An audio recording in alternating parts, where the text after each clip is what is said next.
you, Rod. Let me just say a few words about that meeting at the Vernon James Center. I highly encourage anyone who has an interest in drainage, whether it be open ditches, subsurface, or land leveling, to think about attending that meeting. We have lined up Trimble to come out from the Midwest and give a whole afternoon session on the technology that they have available for designing drainage systems and installing those drainage systems. They're going to be there to answer any kind of technical questions concerning lasers or RTK or how to make these systems work with the equipment that you already have on your farm. I highly encourage you to come out, take advantage of that. We're going to have a morning session that is a lot more intense than this on how to set up and design drainage systems, how to have irrigation systems, and to look at the overall cost. Is it a cost benefit to you to put these systems in? What is it actually taking out of your pocket, and what is it going to return to you? So I encourage you to come out and take advantage of that meeting. For the meetings that we're having now, I'm not going to spend a lot of time talking about design stuff. I'm not going to bore you with that. I want to go over the research data that we're doing, what we're doing in BAE to address these issues that I'm hearing at these meetings and how it affects you ultimately. One thing I've heard today throughout the speakers that went before me is that we're not seeing a whole lot of yield benefits from each one of these things, whether it be fungicide or fertility. We see some, but not a whole lot. One of the primary things that I see is that whether we're looking at fertility use in the crop, whether we're looking at whether we add a fungicide, ultimately the yield is determined by the plant health. Plant health, 70% of it comes from drainage or adding irrigation when we have deficit soil water. If we don't do that, we can spend all the money we want to on varieties, on fertility, on fungicides, and you're not going to get a return. So with that, let's look through what we're doing here. In the last few years, with the commodity prices increasing, we've got a lot of comments from producers that have spent a great deal of money putting in new drainage systems or irrigation systems. One of the things that the people in the Tidewater area wanted to do was to get rid of a lot of these open ditches by using tile, making the land more efficient, putting more land in production by filling these ditches up. I have a big concern with that, and a lot of my colleagues in BAE will tell you they have a big concern with that. For the primary reason that in eastern North Carolina, we get a lot of intensive rainfall events during the summer. Rainfalls in excess of 1 to 2, 3 inches an hour. When you do a design for a drainage system, subsurface tile, filling up these ditches, they only remove about a ½ inch of water in a 24-hour period. What happens when you get that 3-inch rain? It's got to have somewhere to go. If those ditches are not there, it doesn't have anywhere to go. It's going to go to the low areas. It's going to pond. 6 hours of inundation in the root zone and we start losing yields. That carries forward through the entire growing season. It's going to affect the fungicide you put up there, the disease pressure, and ultimately the bottom line of what you're putting in that combine tank. So for that reason, we began to look at developing a new alternative drainage system that we could use to kind of help you guys fill up some of these ditches and make it more efficient for these sprayers with 110-foot booms or these bigger planters. Our ultimate goal was to make sure that we kept the same level of drainage that you had out there with the open ditches that were there. We wanted to be able to manage that system. Controlled drainage has proven over the last 20 years that you can increase corn and soybean yields by almost 10%. That's a huge revenue gain for you. But if you fill up the ditches, can you use it effectively? And that goes into the design of it. We wanted this system to be able to have a control structure, but control a larger area with only that one system for management instead of having control structures in every ditch. Ditches, these deep ditches, 1/2 to 1 slopes, we've got to clean out with Dondies. I know a lot of you own Dondies, a lot of you hire it done. I think the average cost on running a Dondie is somewhere between 6 to about 10 cents a running foot. I dare say almost all of our deeper ditches in the Tidewater area get cleaned out probably once a year.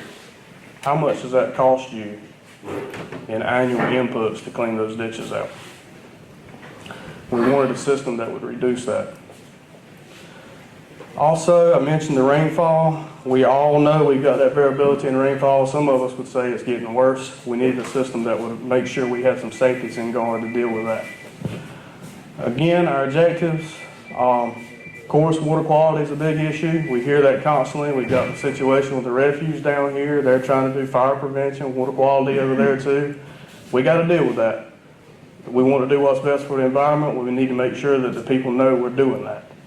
We want to reduce our overall operation costs, minimize the production risk that each of us have with our systems. Again, reduce the number of these deep ditches, and of course to maximize our returns, which is crop yield. The purpose of this project that I'm talking with you about was to actually field test this new design that the BAE department came up with by looking at the amount and quality of the drainage water leaving the sites, what's going on with the water table during the growing season, where is it at, ultimately how is it affecting crop yield, and compare that to our traditional open ditch type system. And we've set that site up. Rod mentioned that we had a turn row meeting out there last year, and hopefully we'll be able to continue that in the years to come. So what is it? This was the proposed, what they termed alternative system. Basically, it's taking an open ditch, which is going to serve as a primary outlet for the drainage system, filling up several other open ditches and using tile in place of those old ditches. But in return of getting rid of that ditch, instead of having a ditch 3 foot deep, we're putting in a laser graded or RT graded drainage furrow. Very shallow furrow, maximum depth of about 18 inches. Put 2 grade. And then we did a very small surface crown. Instead of doing the typical 6-inch crowns that you have between open ditches, got about a 2.5 to 3 inch crown, allowing that surface water to go into that furrow. And we put towel lines at a depth of about 3 to 4 foot if the outlet allows us beneath those furrows to add that intensive drainage that you were getting from the open ditches. We have a control structure there. So in times of dry conditions, we can hold the water back and keep that water available for the roots to uptake and use. However, when it gets wet, those shallow furrows, 18 inches, give us a little bit more drainage intensity to get that water out of the root zone and to get those 1, 2, and 3 inch rainfall events off very quickly. That was the key to this design. Why is it important? Why is it important that we protect the crop yields? This is data that was taken from the Tidewater Research Station in 2009 for corn. And I put this up here because this year was the primary reason we came up with this design.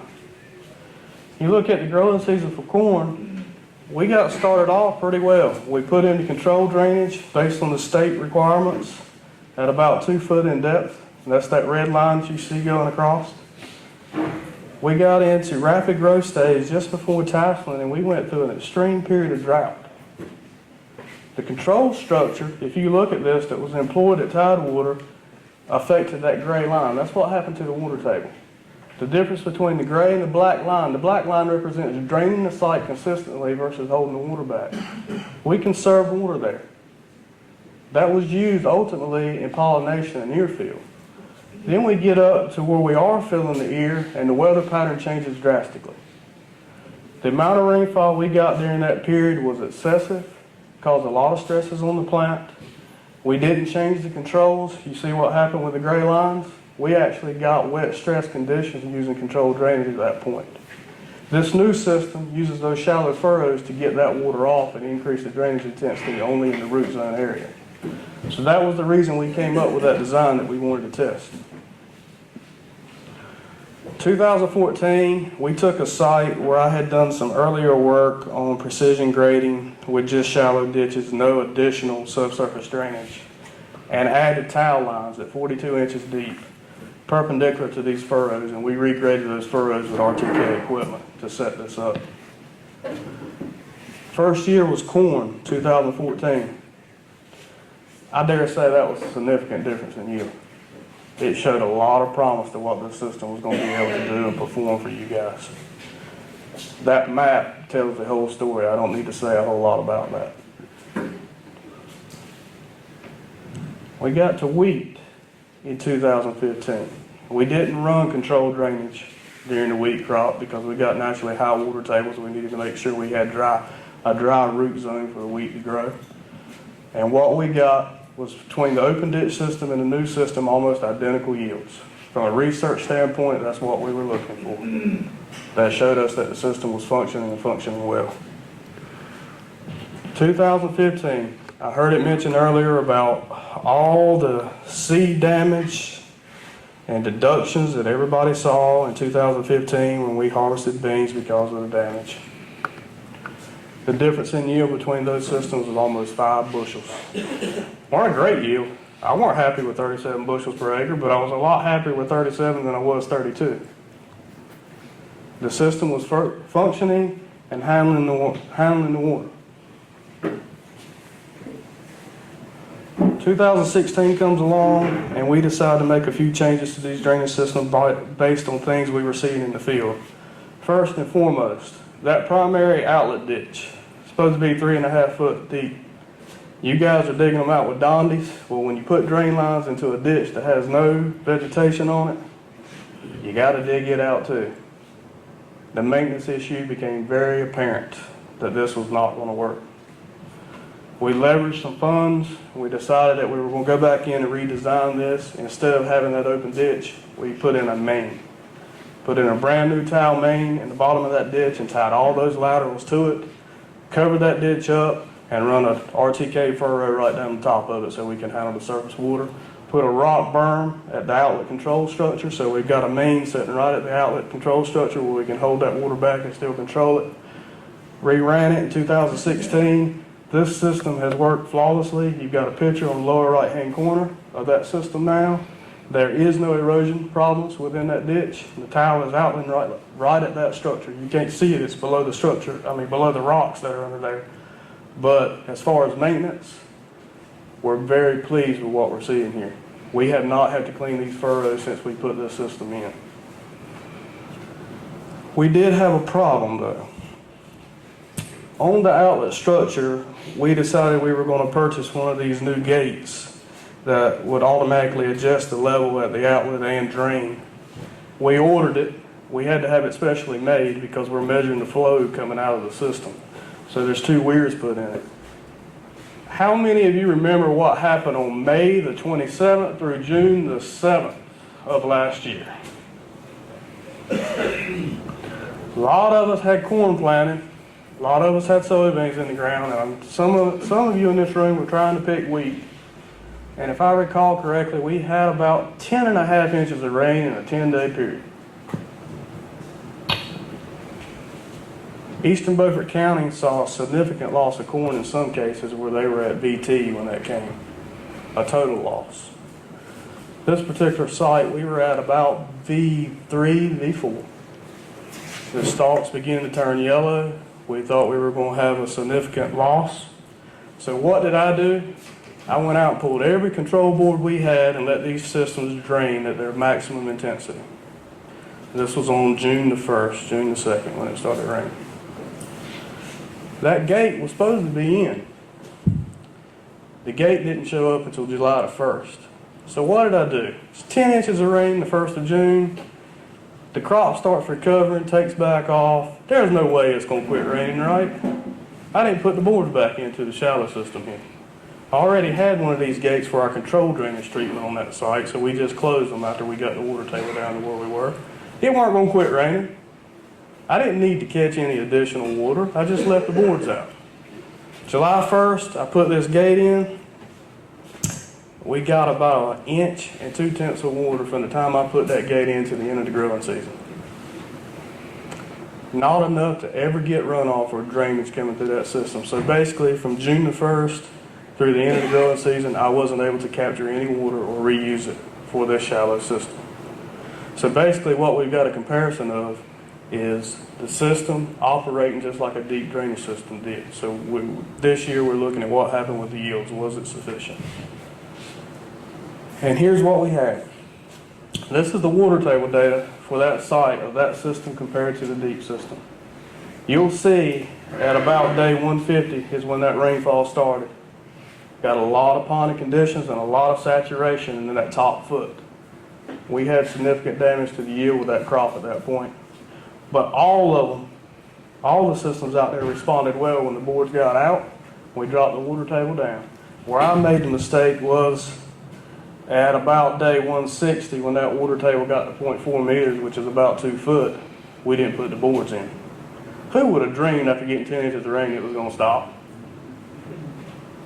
Well, look at the rainfall from that point to the end of the season. Very, very limited. Look what happened to the water table. It fell to 7 foot deep by the time we got to harvest.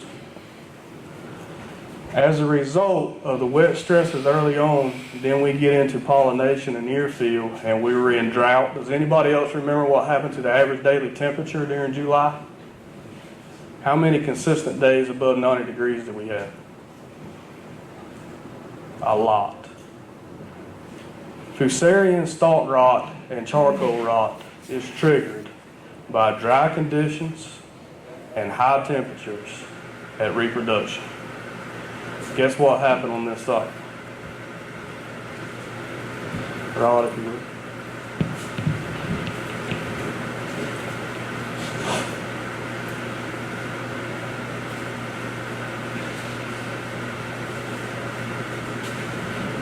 Yeah, go back in the fire pin. Or click it.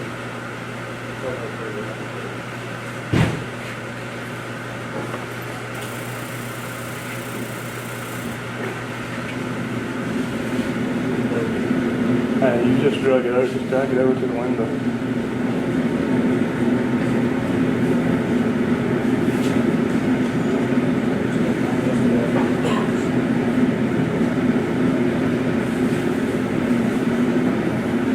Little technical difficulties. We got a drone image of the research site. I really want to show you this if we can get it up, because it's very informative of what can happen with proper water management.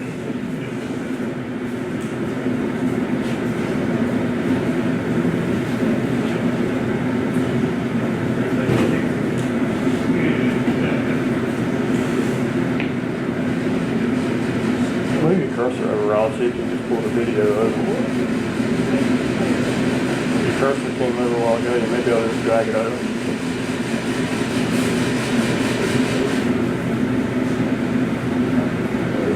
There it is.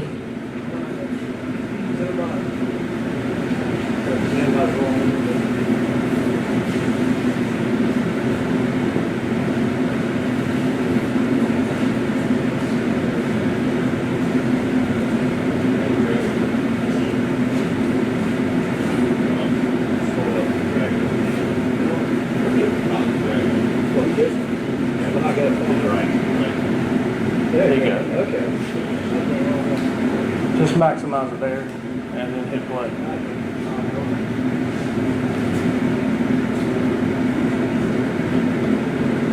Alright. This drone video was taken right about the turn row meeting time, and what you're seeing here, this is the northern end of our research plots. Our research plots are on the left. You look at these brown areas.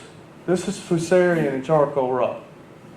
That area that you see the heaviest damage is on a sand ridge that has no drainage. There is no drainage system installed at all. Nothing we could do to stop that. There is no fungicide out there we could put on this system to stop it. It stays in the residue and it will overwinter. What we did when we got this crop off is go out and burn the residue to try to get rid of it. As you're going through this overhead view, you'll see these pockets on the right over here. These are actual micro topography areas that we have standing water from time to time. Probably why you're seeing that is that early rain, that rain in May and June stressed these plants and caused this to be exaggerated. As you move further to the north of the plot, we get into a more mineral organic soil. It's got a little bit more water holding capacity. It was able to handle the drought stress a little bit better than those sandier soils. You're turning now to look at the research plots. The ones on the far right, we have one here where we're using traditional boards up until the break about halfway. If you look to the top of the screen, you'll see that fusarium is showing back up. That's our free drainage plots. That's where we let the system drain all season long. It showed up in those plots. The drone's going to turn and come over where we're doing controlled drainage. These plots here pretty much had controlled drainage all during June. You see that the color changes, it greens up. This is the importance of proper water management for keeping that plant healthy. Then we get out to this alternative system, which is at the front. You can actually see the buried drain lines. You can see how dry it was and the effects of having just a little bit of water stored that could run back up those drains. You can actually see them. They're almost 4 foot deep, and you can see the color change in the crop. We had significant issues with Fusarium here, but we got through pollination and we had an ear, and we were able to harvest those stalks before they fell down. So it didn't really affect our yield results that were coming out of it. The point I wanted to make with this is missing that 1 month of managing the water was an extreme mistake for what happened later on in the season. You can close it. Put the PowerPoint back up.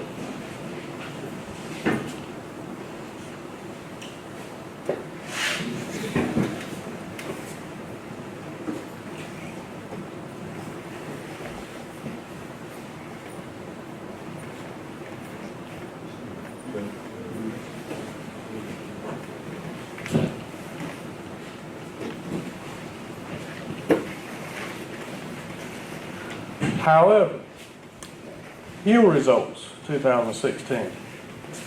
This alternative new system over here versus the freeze system, there was no yield difference. That's what we wanted to see. Essentially, statistically, there was no yield difference. That system without those deep ditches performed just as well as having ditches 200 foot apart that you got the farmer right. I haven't talked about control or automated control systems, but since I've got this slide up, I'm going to mention it. This middle plot was controlled drainage. We had those gates, and I put them back up when that water table fell, and we kept that water during June. Look at the yield difference. 19 bushels an acre, 12% for that extra 20 days of holding water. That made a huge difference in the overall plant health, and it made a difference in the disease pressure that we saw out there from that fungus came in late July. I want you to notice the alternative system. I think there's some other stuff going on in here. You guys that are interested in doing land leveling, cuts and fills, moving that soil around to make sure you can get that surface water off. This system started in 2008 just as a shallow ditch with precision grading, laser grade system. The south end of the plot and the north end of the plots is where the cuts were. The center, where you see that dark green color, is where all the fill material went. The topsoil is a lot thicker there. It holds more water, which is why we didn't see the stress from the Fusarium in that area. And I want you to notice where that spot is, because this is the yield data in the drought of 2008, right after we did the land grading out there. Look where the yields were the highest in the shallow improved versus where they were the lowest. 8 years later, you can still see the effect of doing the land grading. I highly encourage you to go to that workshop, take part in what Trimble's going to talk about. They have software there that minimizes the cut fills that you need. There's other companies that have that software. It's imperative that we do it, but it's critical that we do it right, because you see those lasting effects years later. Quickly, I want to sum up. BAE is constantly trying to come up with new ideas to make production better, make your profit margins better. We're going to test this shallow furrow system with these tiles more in the future.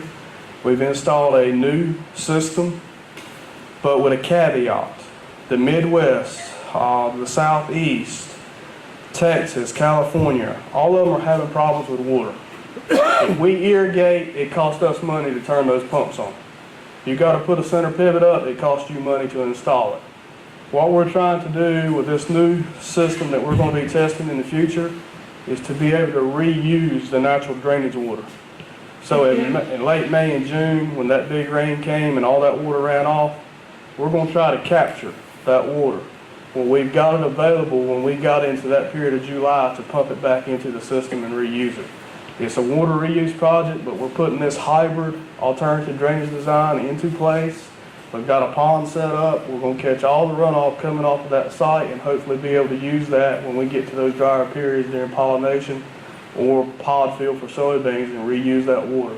So I hope we'll have some good data coming for you guys in the future on the benefits of this and whether it's going to work and be applicable in our landscape. And with that, I'm going to end the presentation and have any questions if there's any out there.